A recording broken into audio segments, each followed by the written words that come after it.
மீனா, கோமதி 2 பேருமே சேர்ந்து கோயிலுக்கு வராங்க. தங்கமயில பார்க்குறாங்க.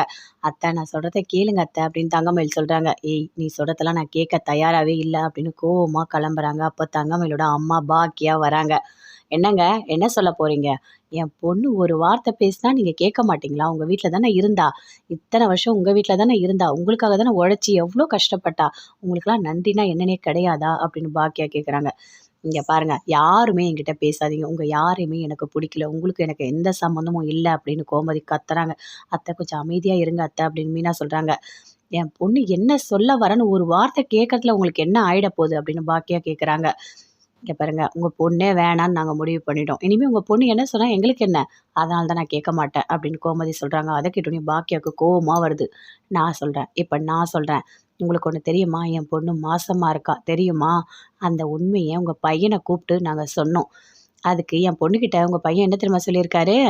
இந்த குழந்தைக்கு எனக்கு எந்த சம்மந்தமும் இல்ல. உன் வயித்துல வளர்ற குழந்தை என்னோட குழந்தையே இல்லன்னு சொல்லியிருக்காரு. அப்ப நாங்க என்ன பண்ணணும்?" அப்படின்னு பாக்கியா கேட்குறாங்க. "என் பையன் அப்படிலாம் பேசியிருக்க மாட்டான். என் பையன் அப்படி பேசினா கண்டிப்பா நானே அடிச்சிருப்பேன்" அப்படின்னு கோமதி சொல்றாங்க. "இங்க பாருங்க, உங்க பையன் அப்படிதான் பேசினாரு. வேணுனா நீங்க போய் கேளுங்க. என் பொண்ணு உங்களுக்கு கிட்ட வாழ்க்கை குடுங்கன்னு வந்து என் பொண்ணு கேட்க வரல. அவ மாசமா இருக்கான்ற விஷயத்த மட்டும் தான் சொல்ல வந்திருக்கா.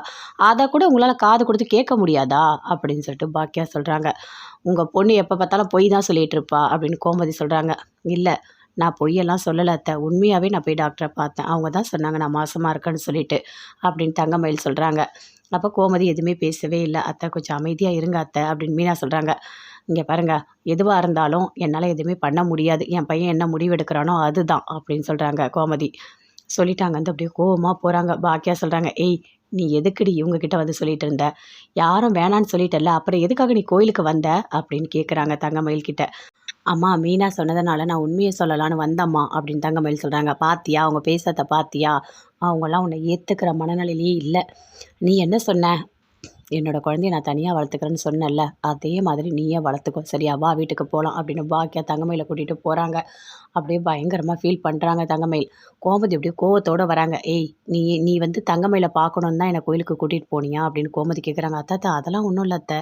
நாம எதார்த்தமா போனோம். அவங்களும் சாதாரணமா தான் வந்தாங்க" அப்படின்னு மீனா சொல்றாங்க.